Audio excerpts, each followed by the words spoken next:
প্রিয় শিক্ষার্থীবৃন্দ আসসালামু আলাইকুম স্বাগতম আপনাকে পিআরএস এডুকেশনের আরেকটা নতুন ক্লাসে আজকে আমরা পড়াবো পরিসংখ্যানে অজীব রেখা কিভাবে তৈরি করতে হয় গ্রাফ পেপার থেকে অর্থাৎ লেখক কাগজ থেকে কিভাবে অজীব রেখা কিভাবে তৈরি করতে হয় সেটাই আজকে আমরা শিখাবো এটা পরিসংখ্যানের সপ্তম ক্লাস আজকে আমরা খুব মনোযোগ সহকারে খুব সুন্দরভাবে উপস্থাপন করার চেষ্টা করব আপনারা যদি একটু মনোযোগ দিয়ে যদি দেখেন তাহলে এটা না বোঝার কিছু নেই আর অজীব রেখা খুব ইম্পর্টেন্ট পরীক্ষায় আসে এবং আসবে আপনি যদি অজীব রেখা যদি ভালো করতে না পারেন তাহলে মনে করবেন পরীক্ষা ভালো রেজাল্ট করতে পারবেন না আর যারা অজীব রেখা পারে তারা ভালো রেজাল্ট করতে পারে আর যারা পারে না তাদেরকে লক্ষ্য করতে তাদেরকে বলতেছি আপনি একটু মনোযোগ সহকারে চেষ্টা করবেন এই ভিডিওটা দেখার আর এই ভিডিওটা দেখলে আমার বিশ্বাস আপনি না পেরে কোথাও যেতে পারবেন না আপনাকে পারতেই হবে এই যে ভিডিওটা যদি আপনি যদি দেখেন এখন দেখেন আমরা কি করব অজীব রেখা আঁকবো এখন পরীক্ষাতে ধরে নিলাম এই একটা সারণী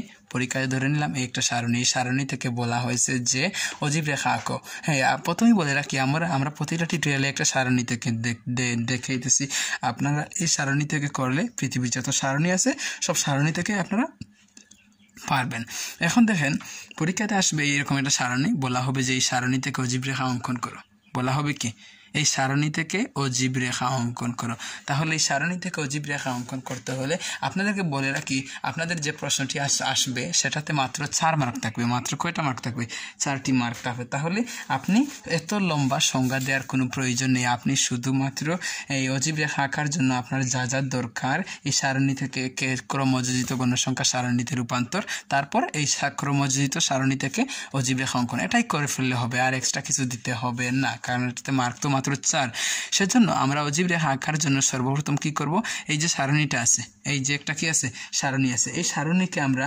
ক্রমযোজিত গণসংখ্যায় রূপান্তরিত করব তাহলে দেখেন সর্বপ্রথম ধরে নিলাম এই প্রশ্ন পরীক্ষাতে আসলো প্রশ্ন তাহলে এই প্রশ্ন থেকে আমরা অজীব রেখা আঁকার জন্য সর্বপ্রথম লিখলাম অজীব রেখা অঙ্কন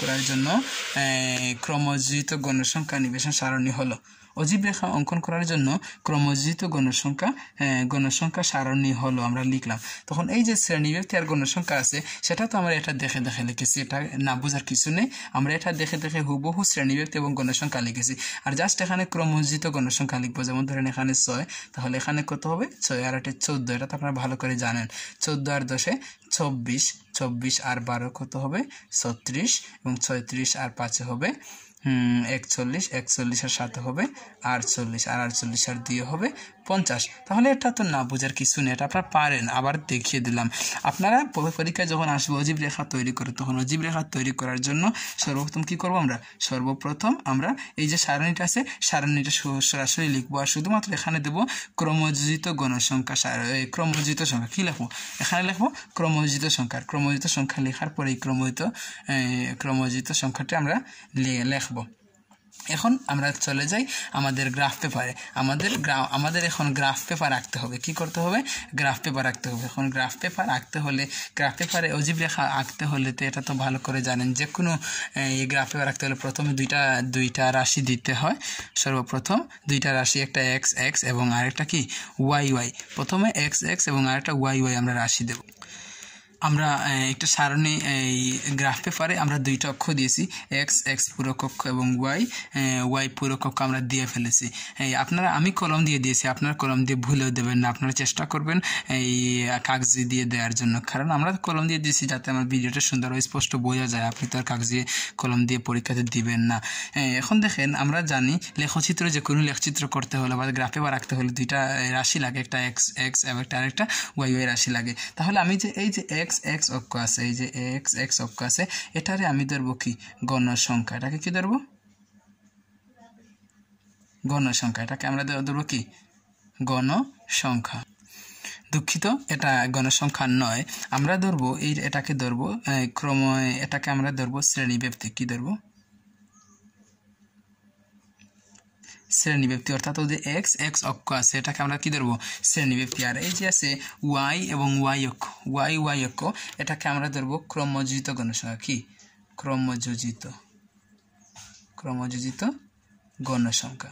এখন আপনাদের লক্ষ্য করতে হবে, আপনাদের একটু লক্ষ্য করেন ভালোভাবে, আপনাদের লক্ষ্য করতে হবে এখানে কয়টা ঘর আছে। যেমন 5, 10, 15, 20, 25, 30, 35, 40, 45, কিন্তু এখানে কত আছে এই দেখেন, একটু লক্ষ্য করেন এখানে একেবারে 31 থেকে 100, তাহলে অনেক লম্বা, অনেক লম্বা। তাহলে আমরা এক ঘরকে যদি আমরা 1 ধরি তাহলে পারবো না, আমাদের নিম্নে এক ঘরকে আমরা 2 ধরতে হবে, এক ঘরকে কি ধরতে হবে, 2 ধরতে হবে। তাহলে একটু লক্ষ্য করেন আপনারা এখানে সর্বনিম্ন কত, এখানে সর্বনিম্ন 31, সর্বনিম্ন 31। তাহলে 31 যেহেতু সর্বনিম্ন, তাহলে এটা একটু লক্ষ্য করেন এখানে শ্রেণীব্যক্তির প্রথম সংখ্যা কত, লাস্ট সংখ্যা কত, 40।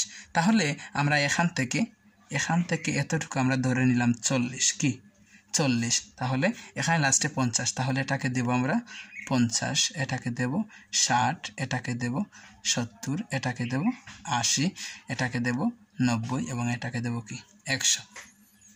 আমি হয়তো বুঝাতে পারি নাই, আপনি আবার লক্ষ্য করেন। এই দেখেন আমি যখন অজীব রেখা আঁকবো, তখন লক্ষ্য করবো যে শ্রেণীব্যক্তির প্রথম যেটা এই সারিটা আছে, অর্থাৎ প্রথম যে শ্রেণীটা আছে এটা লাস্টে কত আছে, 40। তাহলে আমি ধরে নিলাম এটা 0, অর্থাৎ এখানে 40, অর্থাৎ এই যেটা টান দিয়েছি এটা হইতেছে 0 থেকে 40, এটা হইতেছে কি 0 থেকে 40। এরপর আমি যেহেতু এক ঘরকে 1 ধরতে পারি নাই, কারণ আমাদের এখানে ছোট জায়গা ছোট, সেই জন্য আমি ধরছি 2 ঘরকে 1। এখানে 40 হলে এটা 50, 60, 70, 80, 90, 100। প্রথমে আমি বলেছি এই লাইনটা অর্থাৎ x অক্ষ এটা হইতেছে শ্রেণীব্যক্তি, আর এই লাইনটা অর্থাৎ y অক্ষ এটা হইতেছে কি ক্রমযোজিত গণসংখ্যা, এটা হইতেছে ক্রমযোজিত গণসংখ্যা, আর এটা হইতেছে কি, এটা হইতেছে শ্রেণীব্যক্তি। তাহলে এই যে ক্রমযোজিত গণসংখ্যাটা আছে, তাহলে আমি একটু লক্ষ্য করেছি ক্রমযোজিত গণসংখ্যার সর্বোচ্চ সংখ্যা কত, 50। এই দেখেন ক্রমযোজিত গণসংখ্যার সর্বোচ্চ সংখ্যা কত, 50। তাহলে আমি যদি 10, 20, 30, 40, 50 আমি যদি এটাকে 1 ঘর করে ধরি তাহলে আমি পারবো। তাহলে আমি এটাকে দেই 5, 10, 15, 20, 25, 30, 35, 40, 45, 50। তাহলে আমি দিয়ে ফেললাম, আমি ক্রমযোজিত গণসংখ্যার সারণীটা দিয়ে ফেললাম। এখন লক্ষ্য করেন এই দেখেন 40, এখন একটু লক্ষ্য করেন এই যে আছে 40 কোটায় ক্রমযোজিত গণসংখ্যা কত, 6। তাহলে এই দেখেন 40 এর 6, তাহলে 1, 2, এই দেখেন 5, এই 6 আমি এখানে দিলাম একটা ফুটা দিলাম। এই দেখেন 50, তাহলে 50-এর ঘরে কি আছে, 50-এর ঘরে আছে 14, 50-এর ঘরে কি আছে 14। তাহলে এই 50-এর মধ্যে এই হচ্ছে 10, তাহলে এই হচ্ছে 14। একই সেম ভাবে 60-এর ঘরে কি আছে 24, তাহলে এই দেখেন 60-এর ঘরে এই 20, তাহলে এই হইতেছে 24।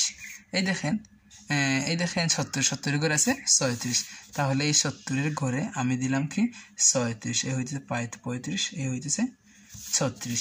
এই দেখেন 80-এর ঘরে 41, 80-এর ঘরে আছে 41, এই 40 আর এই হইতেছে কি 41।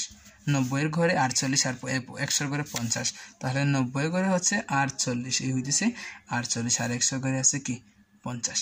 তাহলে এই যে আমি একটা ফুটা দিয়েছি, এটা তো আপনারা নিজেই দেখেছেন আমি কিভাবে দিয়েছি। আপনারা একটু বারবার ভিডিওটা দেখলে আপনারা পারবেন, এখানে তো কঠিন কিছু দেই নাই। এখন আমি এই যে ফুটা আছে, এই যে 0 থেকে শুরু করে এই কি দেব, একটা টান দেব, এই দিলাম। এখন একই সেম ভাবে এখান থেকে দিলাম, এই দিলাম,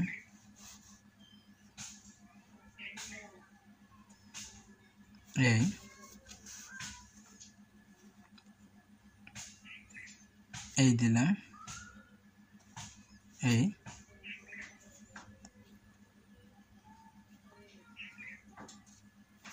এই দেখেন আমি একটা রেখা এঁকেছি, এটাকে বলা হয় অজীব রেখা, তাহলে এটাতে তো কোনো প্রবলেমের কিছু আমি দেখি নাই।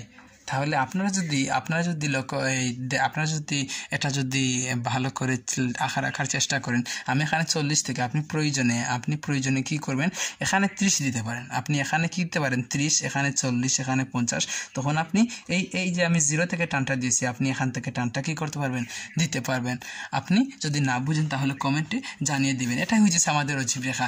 এখন আপনি কি করবেন, আপনাদেরকে আমি আবার বলতেছি, আপনি পরীক্ষায় সুন্দরভাবে কিভাবে উপস্থাপন করবেন আমি আবার প্রথম থেকে বলেছি। এই দেখেন পরীক্ষাতে আসবে এই হয়েছে একটা কি সারণী, এই হয়েছে একটা সারণী। বলা হবে এই সারণী থেকে যে অজীব রেখা অঙ্কন করো, মানে পরীক্ষাতে আসে, সব সময় আসে, এমনকি আসবে, এই সারণী থেকে অজীব রেখা অঙ্কন করো। তখন আপনি কি করবেন, সর্বপ্রথম লিখবেন যে অজীব রেখা আঁকার জন্য ক্রমযুক্ত গণসংখ্যা সারণী হলো। তখন আপনি ক্রমযুক্ত গণসংখ্যা সারণী এটা দেখে আঁকলেন, এটা তো না পারার কিছু নেই।